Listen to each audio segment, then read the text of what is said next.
కోన గారు ఏమన్నారంటే pre release ఈవెంట్కి రావాలి, ఈవెంట్కి అంటే ఓకే సార్ వచ్చేస్తా అవుతా అన్నారండి.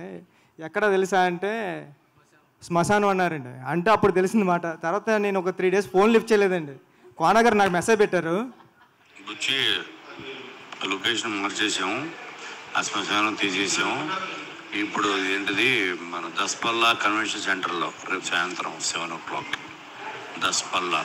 ఓకే, ఇక్కడే మీరందరూ భయపడి ఫోన్ తీయట్లేదేమో, రేపు హ్యాపీగా రావచ్చు దస్పల్లా. అదండి పరిస్థితి.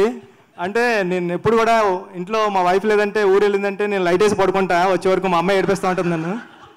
అంత భయం అండి. అయినా సరే ఇప్పుడు కూడా అలాగే ఉంది ఇక్కడ స్కేరీగా.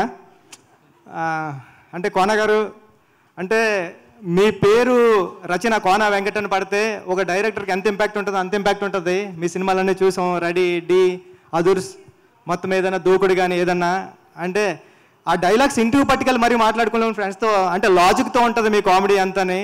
నిన్న కాక మొన్న వెంకీ రిలీజ్ అయింది.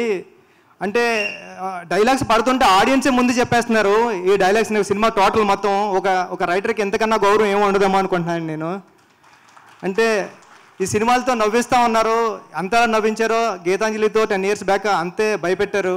ఇప్పుడు మళ్ళీ గీతాంజలి 2తో నవ్వించి భయపెట్టడానికి వస్తున్నారండి. టీం అందరికి ఆల్ ది బెస్ట్ అండి, ఆల్ ది బెస్ట్.